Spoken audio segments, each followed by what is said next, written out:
말씀을 함께 보겠습니다. 마가복음 5장 25절부터 34절까지의 말씀입니다. 말씀 함께 나누겠습니다. 하나님께서 우리에게 주신 말씀 마가복음 5장 25절에서 34절까지의 말씀, 저와 여러분이 한 절씩 교독하시고 마지막 34절은 한 목소리로 봉독합니다. 제가 먼저 25절 말씀 봉독합니다. 12해를 혈루증으로 알아온 한 여자가 있어 많은 것들에게 많은 괴로움을 받았고 가진 것도 다 어디갔을 아무 소용이 없고 오히려 더 중하여졌던 자예요. 예수의 소문을 듣고 무리 가운데 끼어 뒤로 와서 그의 옷에 손을 대니 내가 그의 옷에만 손을 대어도 구원을 받으리라 생각합니다. 이에 그의 혈루 근원이 곧 마름에 병이 나온 줄을 몸에 깨달으니라. 예수께서 그 능력이 자기에게서 나간 줄을 스스로 아시고 우리 가운데서 돌이켜 말씀하시되 누가 내 옷에 손을 대었느냐 하시니 제자들이 여짜오되 무리가 애워싸 미는 것을 보시며 누가 내게 손을 대었느냐 물으시나이까 하되 예수께서 이 일을 행한 여자를 모르고 불러오시니 여자가 자기에게 이루어진 일을 알고 두려워하여 떨며 와서 그 앞에 엎드려 모든 사실을 여쭈니 예수께서 이르시되 딸아 내 믿음이 너를 구원하였으니 평안히 가라 내 병에서 놓여 건강할지어다. 아멘. 예수께서 세상 속에서 우리에게 던지신 질문들이라는 주제를 가지고 함께 은혜를 나누고 있습니다. 오늘 특별히 누가 내 옷에 손을 대었느냐 라는 예수님의 질문을 가지고 함께 생각해보는 시간을 갖도록 하겠습니다. 제가 어제 인터넷 뉴스를 좀 보다가 재미있고 감동적인 기사 하나를 발견했습니다. 사람에 대한 이야기는 아니고요, 반려견, 개에 대한 이야기입니다. 화면 하나 띄워주시죠. 이 개가 어떤 개냐면은 본본이라고 하는 태국의 한 반려견입니다. 여러분들 찾으시면은 이 개 발견할 수 있습니다. 예쁘죠? 그런데 이 개가 어떤 개냐면은 4년 동안 매일같이 같은 도로변에 서서 누군가를 기다리고 있었다고 합니다. 뭐냐면은 이 개가 어떤 한 태국에 있는 도로변에서 계속 한 자리에 서서 누군가를 기다리면서 이렇게 서 있는 거예요. 이렇게 서 있는 거예요. 이걸 지금 사진을 찍은 거예요.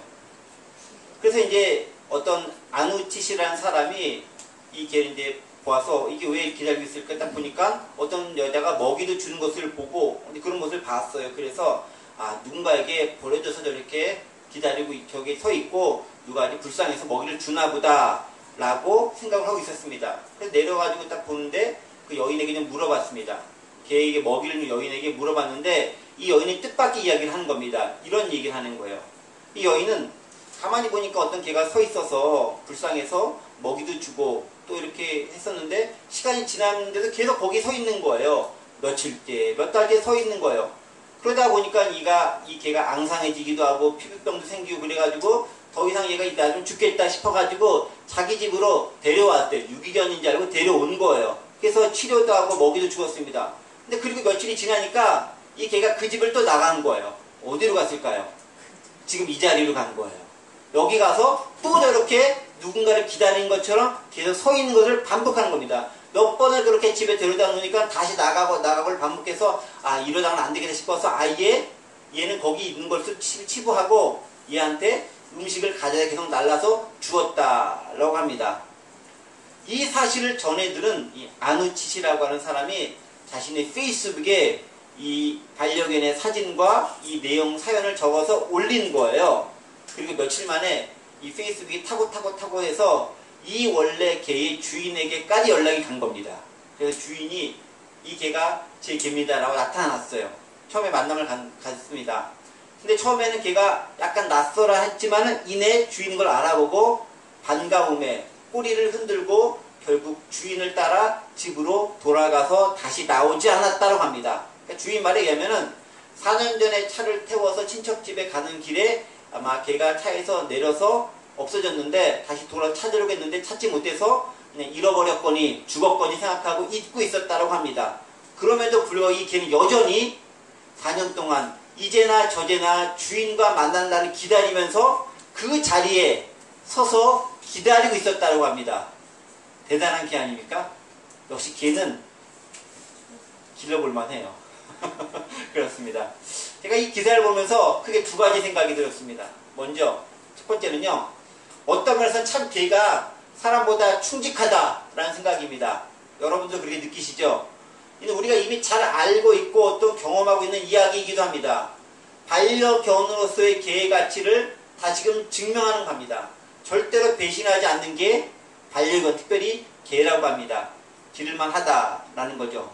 너무나 쉽게 배신하고 배신당하는 요즘 시대의 사람들에 비해서 얼마나 개가 충실하고 충견인지를 우리에게 보여주면서 교훈을 삼아라 라고 말하는 것 같습니다. 두 번째는 이겁니다. 약간 이상한 생각일지 모르겠는데요. 이 개가 가진 믿음이 참 크다라는 생각을 했습니다. 여러분들 보시기에 개가 동물인데 무슨 믿음이 있어. 개는 인격체가 아니잖아. 개는 개잖아. 그런데 무슨 인격체가 가진 믿음에 대한 얘기를 왈가왈부할 수 있을 것인가? 라고 질문하실 수 있을지도 모르겠습니다. 인격체도 아닌 동물인 개가 인간이 가질 수 있는 믿음을 운운한다는 것 자체가 어폐가 있겠다라고 생각할 수도 있습니다. 그런데 피터 싱어라고 하는 학자가 있습니다. 저희 도서관에도 그분이 쓴 책이 몇 권 있어요. 이 피터 싱어 학자가 어떤 학자냐면은 생물윤리학자, 실천윤리학자입니다. 이 사람이 호주 사람인데요. 이 사람이 뭘 주장하면은 동물 해방을 주장하시는 분이세요. 동물에게도 권리가 있다. 이걸 주장하신 분이신데 아주 유명한 분이고 인권과 관련된 활동을 많이 훌륭하게 하신 좋은 귀한 분이시기도 합니다. 그런데 이분이 뭘 얘기하냐면은 인권처럼 동물의 권리도 있기 때문에 얘도 그렇게 대우해줘야 된다라고 주장을 하기도 합니다. 그러니까 개라고 했었을 때 가만히 보니까 뭐 무슨 믿음이 있겠거냐 싶기도 하겠지만 최소한 제가 진짜 그 개가 믿음이 있는지 없는지 제가 개가 아니기 때문에 확인해 볼 수 없고 확인해 드릴 수 없지만 최소한 기사에 나타난 개의 행동만으로 볼 때 그 개는 결국 주인이 다시금 자신을 찾으러 올 것이고 그러기 위해서는 같은 장소에서 기다리고 있어야 된다라는 확실한 믿음 혹은 생각을 가지고 있었던 것은 분명해 보입니다. 그것이 믿음인지 확신인지 본능이라고 치부해야 될지는 모르겠지만 어쨌든 개가 가진 놀라운 특성 가운데 하나가 아닌가 싶습니다. 그러면서 이 본본이라고 하는 이 반려견은 참으로 특별한 인간들이 본받을 만한 믿음을 가진 그런 종류의 반려견이 아닐까라는 생각을 하게 됐고 그러면서 이로 인해 진정한 구원을 얻은 것이 아닌가 싶은 생각이 듭니다. 여기서 말하는 구원은 뭐겠어요?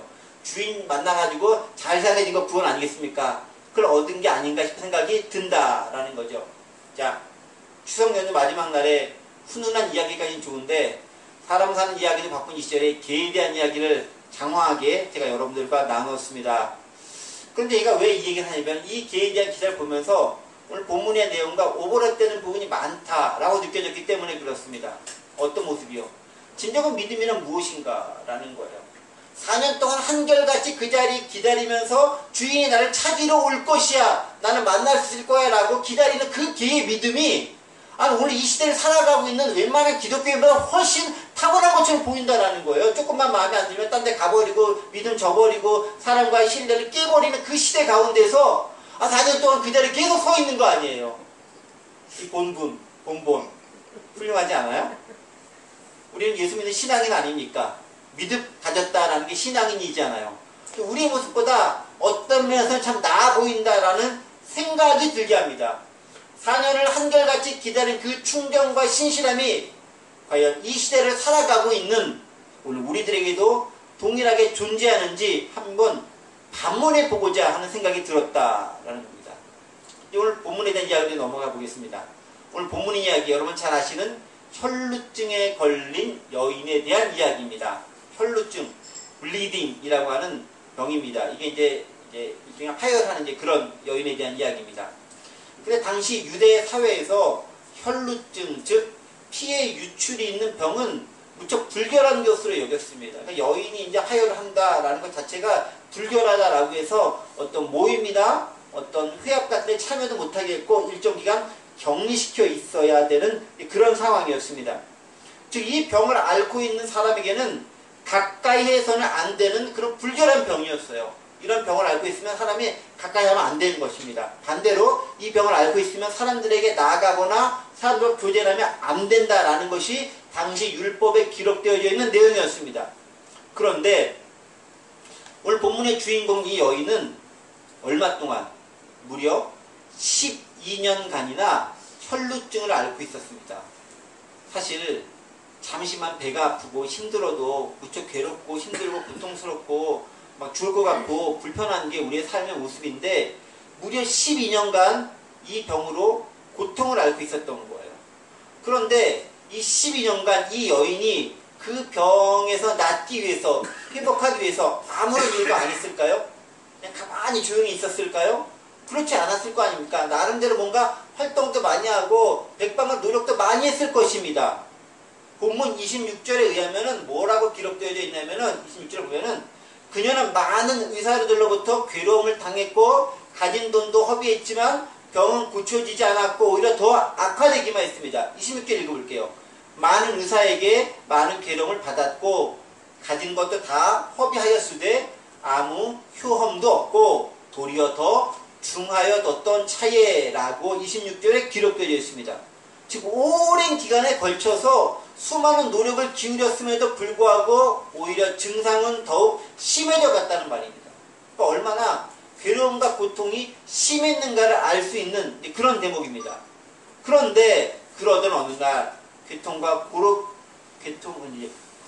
고통과 괴로움 가운데 있었던 어느 날 이 여인은 우연히 예수님에 대한 소문을 듣게 됩니다. 그리고 그 예수님을 만나면 아니 그분의 옷자락이라도 손을 대기만 하면 자신의 병이 나을 수 있을 것 같다라는 생각을 하게 됩니다. 그리고 마침내 그 지역으로 예수님께서 지나가신다라는 그 소식도 듣게 됩니다. 그리고 무리들 가운데 끼어서 예수님의 옷자락에 손을 대었고 그러자 그의 혈루의 근원이 마르면서 병이 나음을 경험하게 됩니다. 그게 바로 27절, 28절, 29절에 기록되어져 있는 그런 내용입니다. 이 예수님은 뭐라고 대답합니까? 자신의 몸에서 뭔가 능력이 나가는 것을 직감하고 무리들에게 돌이켜서 질문합니다. 30절이죠. 도대체 누가 내 옷에 손을 대었느냐? 라고 질문합니다.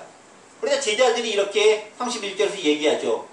무리가 애워싸 미는 것을 보시며 누가 내게 손을 대었냐 물으시나이까? 라고 예수님께 되질문하면서 그거 말이 안 되는 거 질문하고 계신 거 아닙니까? 라고 되묻습니다. 무슨 얘기예요?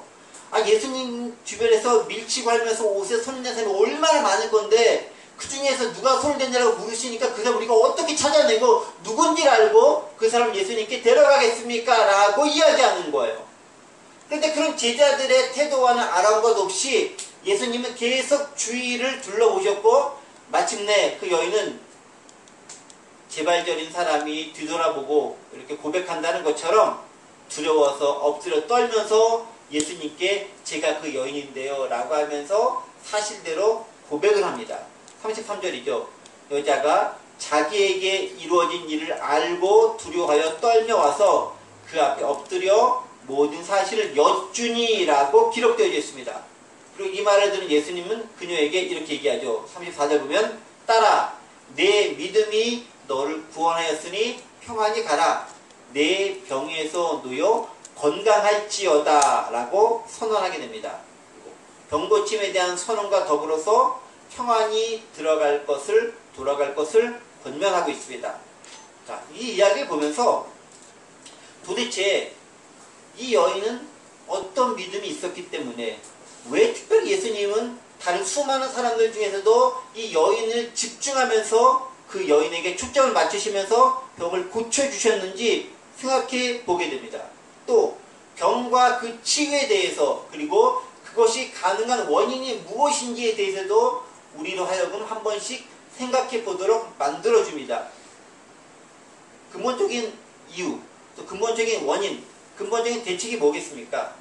병이 나을 수 있었던, 치유받을 수 있었던 원인이 무엇이겠습니까? 한마디로 얘기하면 34절에 기록되어 있습니다. 뭐라고 기록되어 있죠? 34절 말씀 보겠습니다.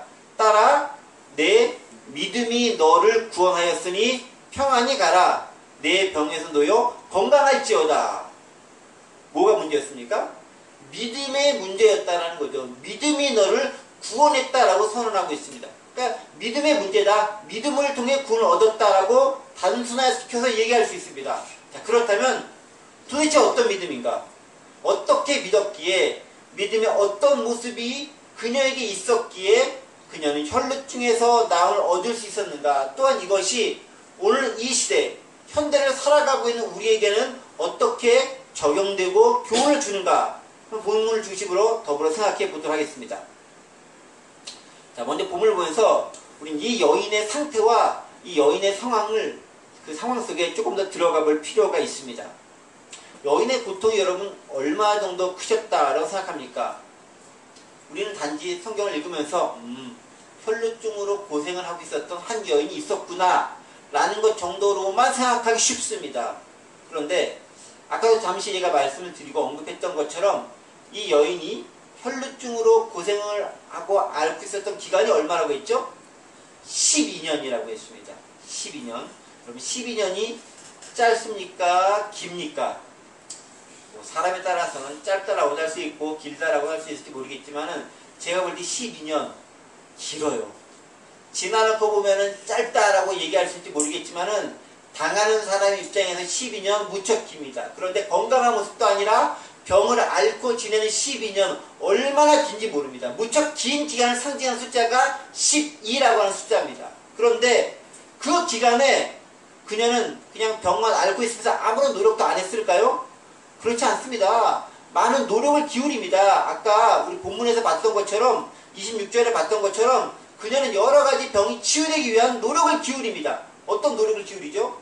의사를 찾아가고 또 많은 사람을 수소문해보고 이 병이 낫기 위해서 뭘 하면 좋을지, 어떤 것이 약효가 있을지, 그런 약초가 있는 것이 무엇인지, 어떤 민간요법이 있는지 여러 가지를 시도하고 또 여러 가지를 도전해보고 여러 가지들을 자기한테 적용시켜 봤을 거예요. 의사를 찾아가고 각종 치료요법을 적용했을 것입니다. 그러다 보니까 당연히 많은 비용도 들었겠고 돈도 많이 허비됐을 거예요. 근데 본문에서 이렇게 얘기하고 있지 않습니까? 26절 보세요. 26절 보면은 이런 구절이 있습니다. 많은 의사에게 많은 괴로움을 받았고 라고 기록되어 있어요. 다른 많은 내용도 있을 것인데 특별히 보세요. 많은 의사에게 많은 괴로움을 받았다라고 기록되어 있습니다. 왜 하필 많은 의사에게 진료를 받았다가 아니라 괴로움을 받았다는 거예요. 무슨 말이겠어요? 의사들에게 가서 치료받고 진료받고 하는 과정이 무척 괴롭고 힘들고 어려운 과정이었다라는 거예요. 그러니까 단지 여러 사람, 많은 의사들을 찾아갔다는 게 아니라 그 자체가 고통이고 괴로움이고 힘듦이고 어려움이었다라는 거예요. 즉 수많은 의사들이 일종의 그 가운데는 건전하고 좋은 의사도 있었겠지만 돌팔이도 있었겠고 뭐 지금처럼 의학의 발달 때도 아니니까 뭐 야매를 하는 사람들도 있었겠고 의사 타이틀을 걸고 있었지만은 말도 안 되는 치료법을 제시하는 사람도 있었을지도 모릅니다. 이상한 검증도 안 된 민간 요법을 통해서 이렇게 하면 나을 수 있을 거야 라는 말을 들었을 수도 있습니다. 그런 과정, 또 여인이 혈루병이라는 병이기 때문에 그것을 치료받으러 가면서 얼마나 나름대로 부끄럽기도 하고 수치감도 또 많이 느꼈겠어요. 그런 여러 가지 과정들이 힘들고 고통스럽고 괴로웠다라는 거예요. 그런데 그렇게 해서 병이 나으면 좋잖아요. 근데 낫지는 않고 병은 더 악화되어 가고 돈은 돈대로 쓰고 괴로움은 괴로움대로 당하고 더 심해져 갔다라는 거예요. 얼마나 힘들었겠냐라는 거예요. 게다가 병명이 혈루증입니다. 이게 무슨 말이에요? 혈루증이라는 것은 피를 흘리는 병이기 때문에 그 당시 유대 사회에서는 사회적 격리가 필요한 그런 질병이라는 거예요. 그러니까 사람들과 교류도 못하는 거예요. 같이 있으면 나하고 같은 사람들이 부정해주고 불결이기 때문에 같이 있으면 안 돼. 나는 떨어져 지내야 되는 거예요. 그러니까 병 자체도 힘든데 조제도 못하고 떨어져서 누구에게 위로받지도 못하고 그렇게 살아야 되는 거예요. 얼마나 힘들고 괴롭고 고통스럽고 마음의 부담이 큰 상태인지를 우리는 미루어 짐작해 알 수 있습니다. 그런데 그 당시 혈루병은 그렇지만 지금 시대 혈루병이라고 하면 그 당시처럼 그렇게 고통스럽거나 괴롭지는 않아요. 왜요? 지금은 의학도 발달했고 의료기술이 탁월하고 좋은 약도 많기 때문에 그냥 치료하면 되고 또 그것이 이렇게 큰 그 질병으로 이렇게 여겨지지도 않습니다. 하지만 여전히 현대에도 그 당시 여인이 겪었던 혈루병과 같은 희귀병들이 있습니다. 그래서 알고 있는 여러 분들이 계세요. 많지는 않지만 그런 분들이 계세요. 또 오랜 기간 치료해도 별 효과를 보지 못하는 분들도 계십니다. 아마 그런 분들이 이 여인의 처지에 공감할 수 있었을 것입니다. 뿐만 아니라 비단 이런 질병의 문제뿐 아니라 우리 스스로에게 각자에 닥친 여러 가지 어려움들, 아픔들, 현실적 고통들로 인해 괴로워하는 분들도 충분히 있을 수 있어요. 내가 가진 그런 문제들을 그 당시 혈루증을 앓고 있는 여인과 오버랩시키면서 감정이입, 즉 공감할 수 있겠다라는 거예요. 그런 상태에 있는 그 여인에게 한 가지 소식이 들려옵니다. 어떤 소식이죠? 예수라고 하는 사람이 있는데 이 사람이 모든 질병을 고친대. 그냥 손만 대도 낫고 이 사람이 말로만 해도 병이 다 낫는데 또 어떤 소문도 듭니까? 이분의 옷자락만 만져도 그냥 병이 싹 나아버린데 이런 소문들이 들려오는 거예요. 근데 이게 진짜 이 소문들을 또 사람들이 많이 예수님께서 이것 때문에 찾아가게 됐습니다. 마가복음 3장 10절에 보면 이런 구절이 있어요. 마가복음 3장 10절에 보면 이런 말이 있습니다. 이는 많은 사람을 고치셨으므로 병으로 고생하는 자들이 예수를 만지고자 하여 몰려왔음이더라 라고 기록되어 있습니다. 그러니까 이미 많은 사람들이 예수가 탁월한 치유자인 걸 아시고 그냥 옷자락에만 만져도 손으로 이렇게 예수님 몸만 만져도 내가 치유될 것이다 라는 소문이 퍼졌고 실제로 많은 사람들이 우르르 몰려가서 손에 손을 대면서 만지고 치유를 경험했다라는 거예요. 그런 말이 들리면서 그리고는 소문들이 들리면서 소식들이 들리면서 그 소식이 이제 이 여인에게는 소문이 들음이 믿음으로 변환되기 시작합니다. 28절에 이렇게 기록되어 있습니다. 5장 28절 보면은 이는 내가 그의 옷에만 손을 대어도 구원을 받으리라 생각함이더라. 그러니까 예수님 왔구나. 옷에 손을 대면 낫겠구나라는 소식이 들려오고 그것을 가지고 내가 확신 가운데 믿음으로 생각하게 됩니다. 뭐 어떻게 해요? 내가 손을 대어도 옷에만 손을 대어도 구원을 받을 수 있을 것이다 라는 단계까지 나아가게 됩니다. 그리고 그 믿음의 생각은 하나 더 상승하게 되는데 어디까지? 행동하는 믿음, 즉 행동하는 실천적 믿음으로 나아가게 됩니다. 27절 말씀이죠. 27절 보면 예수의 소문을 듣고 무리 가운데 끼어 뒤로 와서 그의 옷에 손을 대니 라고 하면서 이 여인이 몰래 무리들 가운데 끼어들어서 예수님의 옷에 손을 댔다라고 이야기합니다. 그리고 어떻게 됩니까? 29절 말씀. 29절 보면은 그리고 자신의 병이 치료되었음을 직감적으로 경험합니다. 29절 보면요. 이에 그의 혈루 근원이 곧 마름에 병이 나온 줄을 몸에 깨달으니라. 그러니까 몸이 회복되는 것을 직감적으로 아는 거예요. 우리도 그럴 때가 있잖아요. 내가 몸이 나아가고 있구나. 회복되어라는 것을 직감적으로 아는 것처럼 이 여인도 그렇게 느낀 거예요. 자, 우리는 이 과정을 보면서 한 가지 원리를 발견할 수 있습니다. 어떤 원리예요? 믿음이 작동하는 원리를 발견할 수 있습니다. 믿음이 작동하는 원리. 어떤 원리인가요?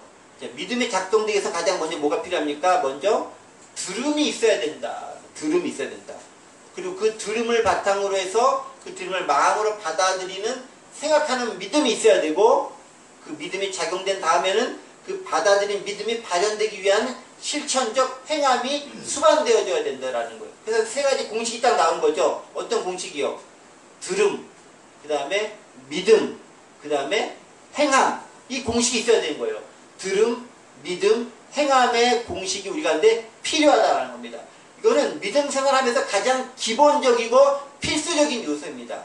그런데 이 공식, 어떤 거? 들음, 믿음, 행함의 이 공식은요, 단순히 병이 낫고 치유되는 것에만 국한되는 게 아니에요.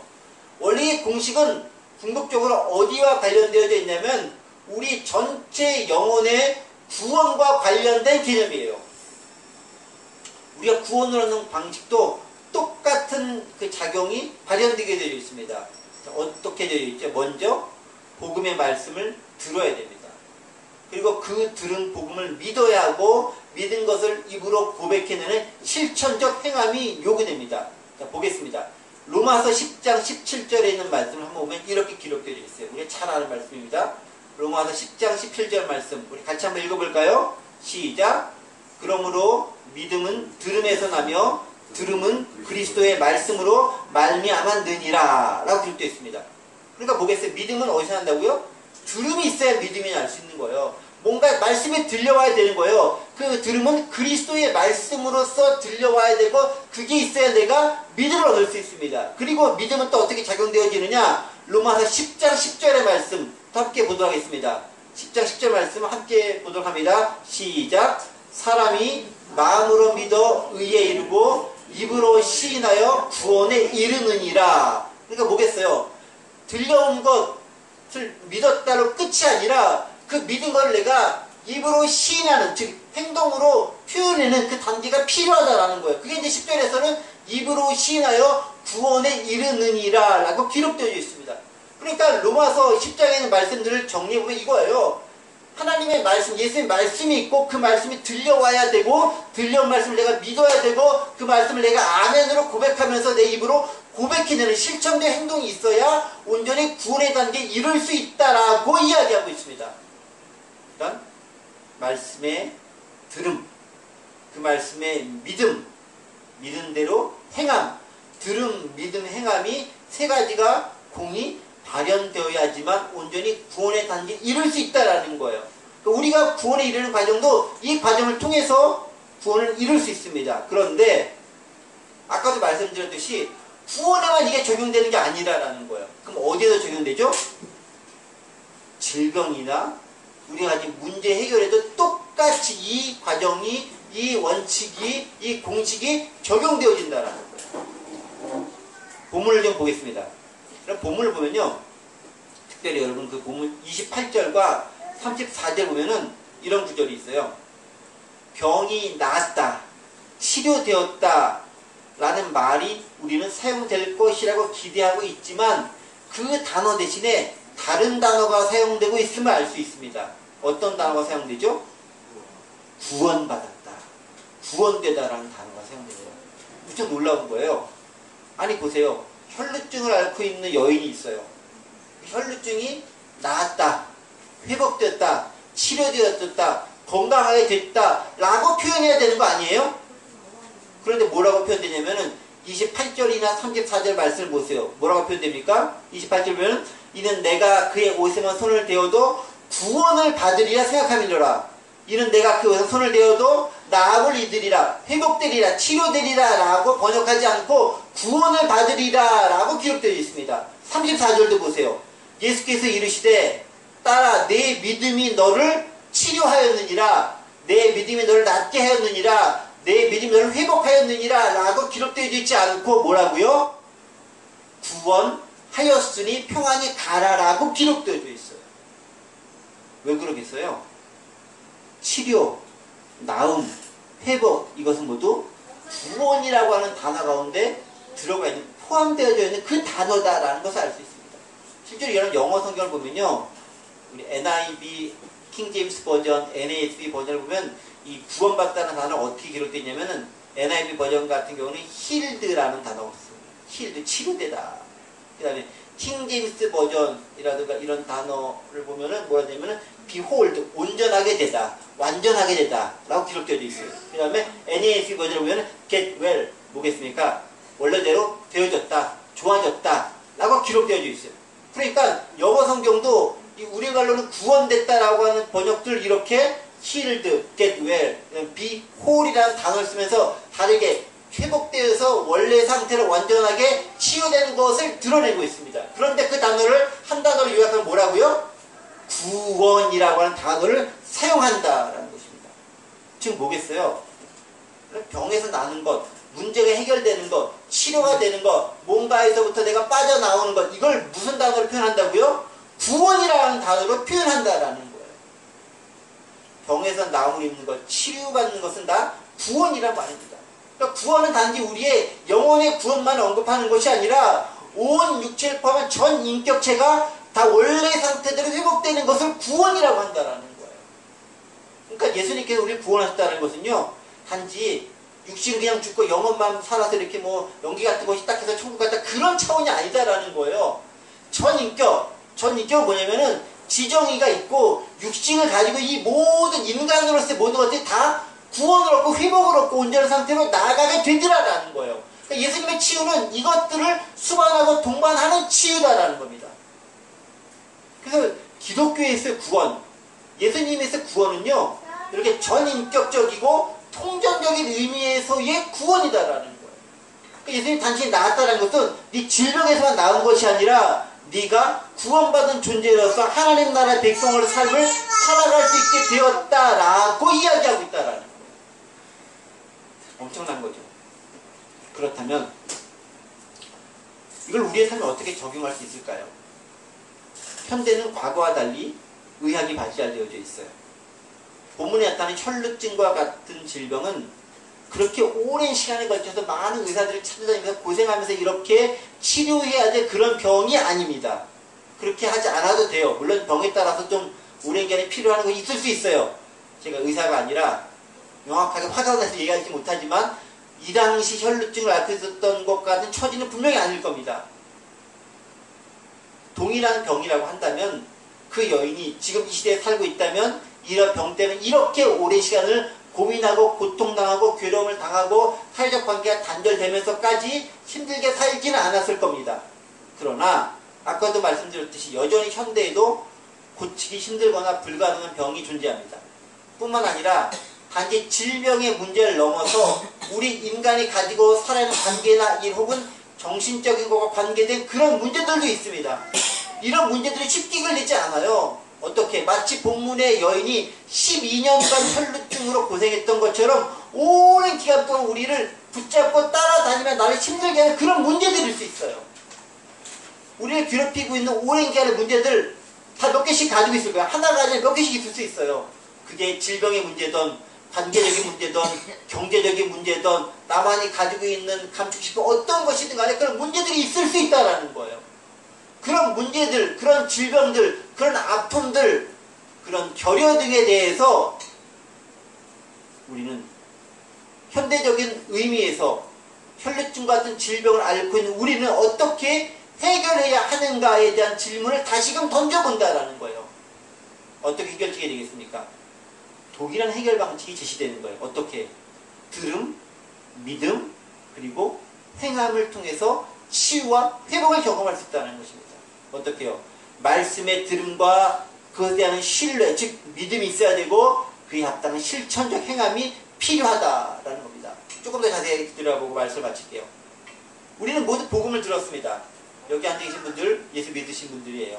얼마나 잘 믿는지는 제가 잘 모르겠지만 예수 믿었다를 하고 여기 앉아계신 분들입니다. 말씀을 들었습니다. 믿음을 가진 자라서 이곳에 앉아계십니다. 최소한 내가 구원의 길로 들어섰다라는 믿음 정도는 가지신 분들입니다. 그 믿음이 있습니다. 그렇다면 이제 이것을 우리의 질병을 포함한 여러분들과 제가 가지고 있는 문제들과 연결시켜 보도록 하겠습니다. 또 이게 연결시킬 수 있어야 됩니다. 그래서 어떻게 연결시킬 수 있겠습니까? 먼저 하나님께서 내게 주신 말씀이 무엇인지에 대한 깨달음과 확신을 가지고 있어야 됩니다. 확인이 있어야 돼요. 아, 하나님께서 내게 이런 말씀 주셨구나, 이렇게 깨달음을 주셨구나 라는 확신과 그 말씀에 대한 확인을 가지고 있고 받은 바 말씀이 있어야 되는 거예요. 내게 주신 그 말씀이 있어야 됩니다. 좀 어려운 말로 레마노스의 말씀이 있어야 되는 거예요. 레마의 말씀이 뭐냐면은 내 가운데 깨달아지는 것으로서의 말씀을 레마라고 합니다. 그 말씀을 내가 가지고 있어야 됩니다. 그리고 그것을 순수하게 받아들이고 있는가에 대한 믿음에 대한 확신을 내가 점검해 볼 필요가 있어야 돼요. 그리고 그에 합당한 실천적 행함을 내가 보이고 있는가를 확인해 봐야 됩니다. 그런데 본문을 여러분들의 삶을 적용시켜 보세요.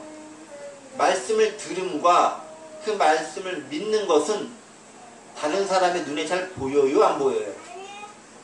잘 안 보여요. 왜냐면 이것은 주로 내면적인 것과 연결될 수 있기 때문에 함부로 눈에 보이거나 이렇게 단정지어서 이야기할 수 있는 그런 부분들이 아닐 수 있어요.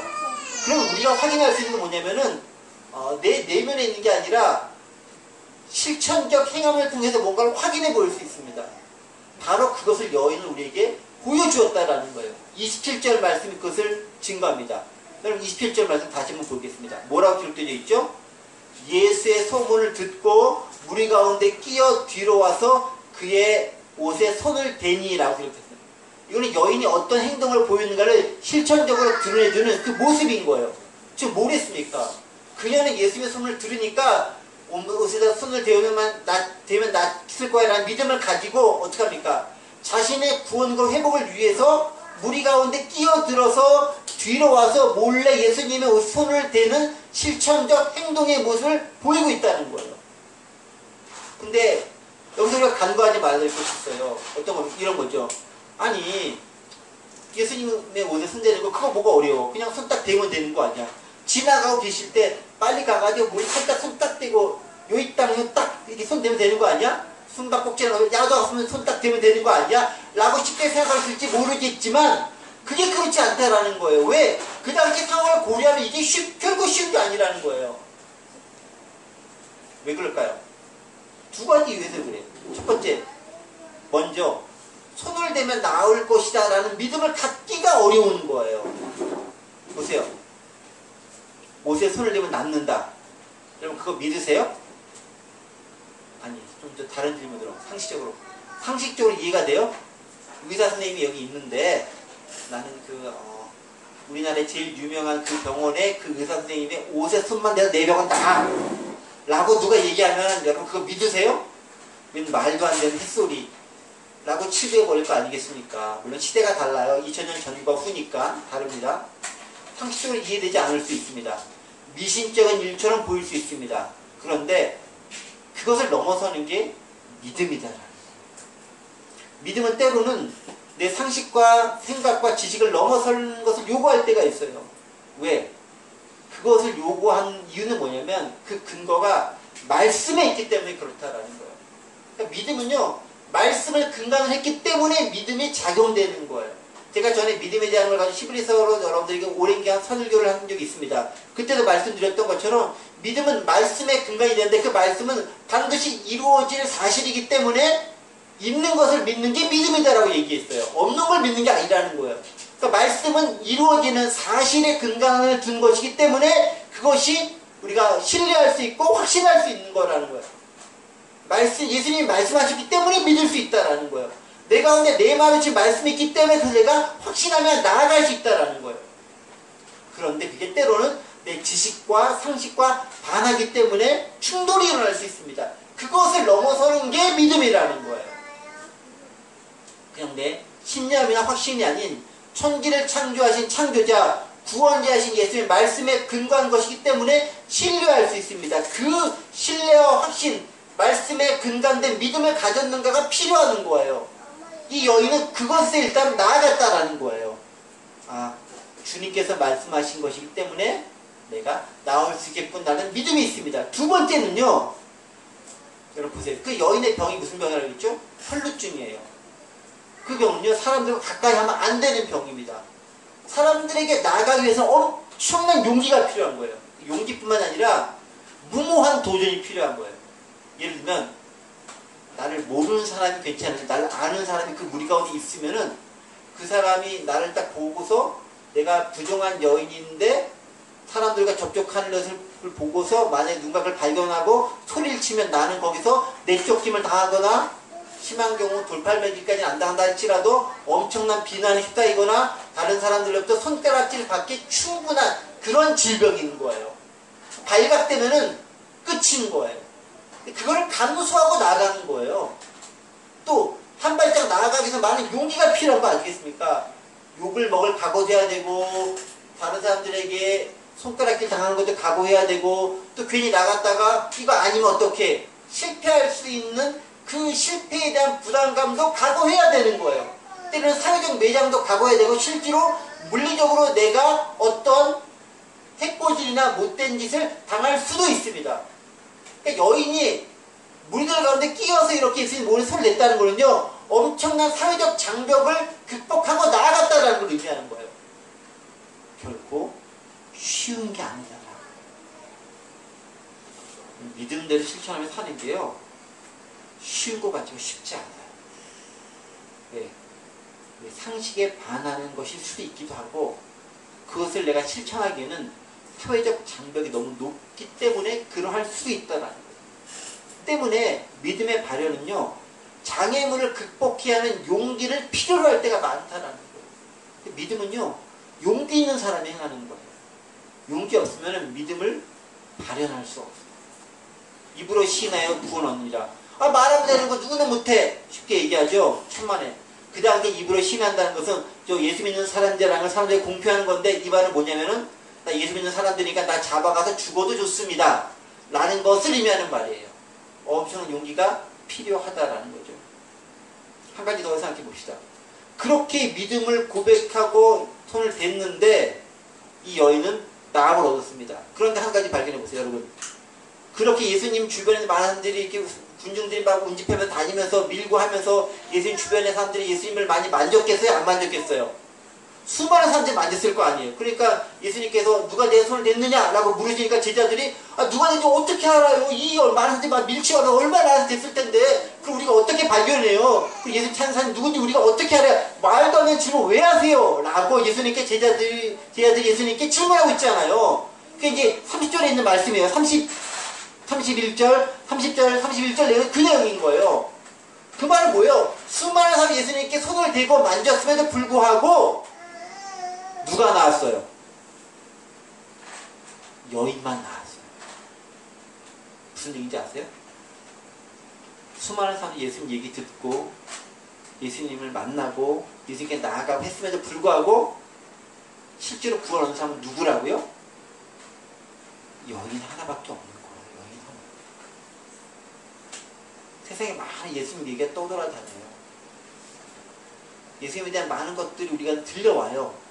하지만 진심으로 그걸 내가 믿고 그 주님과 만나고 애쓰고자 하는 노력, 그리고 실천의 행동이 있는 사람은 딱 한 명밖에 없는 거예요. 누구? 혈루증 앓고 있었던 그 여인밖에 없는 거예요. 왜 그렇겠어요? 이 여인은 정말 절박한 거예요. 그 절박함이 이 여인을 구원의 길로 이끌어냈다라는 거예요. 믿음의 발현은 언제 되는지 아세요? 절박한 가운데 있었을 때 그 믿음이 발현되고 실현되고 역사되어진다라는 거예요. 그냥 많은 사람들이 있으면 호기심 가운데 궁금해서 진짜 그럴까? 이것저것 때문에 보는 수많은 사람이 있었을 거예요. 그 사람 예수님 안 만졌겠어요? 막 만져본 사람이 있었을 수 있어요. 구경꾼들이 시험하면 나도 한번 만져볼까? 이렇게 만진 사람이 있었을 수도 있어요. 그런데 그들은 치료되지 않았어요. 누구만? 혈루증을 이 여인만 치료된 거예요. 어떻게 할 수 있느냐? 예수님이 직관적으로 아신 거예요. 어떻게? 나로부터 능력이 나갔구나. 그래서 예수님께서 이 여인을 찾아보지 않아요. 내가 능력이 나갔는데 도대체 누가 날 만졌지라고 둘러보시면서 뒤를 돌면 찾는 행위가 그 다음에 기록되어 있습니다. 32절, 33절에 기록되어 있는 그 내용이 그 내용인 거죠. 여러분, 그래서요, 정리를 한번 해볼게요. 믿음은요, 용기가 필요합니다. 믿음은요, 절박함이 있어야 됩니다. 무슨 얘기냐면요, 남들이 다 하니까 우르르 군중 가운데 10분에서 우르르 갈 수 있어요. 진짜 믿음은요, 그 군중들을 꽉 막힌 가운데서 발각된 내가 죽을지도 모르는 그 위협 가운데서 그걸 비집고 들어가서 억지로 예수님의 옷자락을 만들려고 하는 그 믿음이 진짜 믿음이다라는 거죠. 그 믿음이 우리의 질병을, 우리의 문제를, 우리의 고민을, 우리의 아픔을, 그리고 우리의 억울함을 치료하고 회복하고 치유하고 그리고 구원해 줄 수 있습니다. 말씀을 정리합니다. 예수님은 우리에게 치유와 회복을 통해 구원해 주시기로 오신 분이십니다. 그리고 예수님은 그 당신에게 우리가 나오기를 원하십니다. 어떻게 해요? 옷자락이라 만들려는 그 절박한 심령 가지고 나오기 원하십니다. 그러니까 우리가 우리롭게 가지고 많은 문제에 회복되지 않는 많은 이유는 뭐냐면 그 절박함을 가지고 사회적 장벽을 뚫고 살아도 예수님께 나아가서 그 문제를 해결하고자 하는 그 믿음과 그 믿음의 행위가 결여되어 있기 때문에 주님을 경험하지 못하고 기적을 체험하지 못하고 믿음이 없는 모습으로 살아간다. 그래서 처음에 예 다시 넘어가 볼게요. 그 반려견, 본본, 얘는요 절박함이 있는 거예요. 그리고 4년 동안 기다린 끈기가 있는 거예요. 믿음도 있고 행동도 있어요. 결국은 주인을 만나서 구원의 다리로 들어가지 않습니까? 우리도 그런 절박함과 행동과 확신을 가지고 이 생을 살아갔으면 좋겠습니다. 그리고 회복되는 것을 경험할 수 있습니다. 그런 놀라운 회복과 치유와 구원을 경험해 나갈 수 있는 저와 여러분들 되시기를 간절히 원합니다. 기도하겠습니다.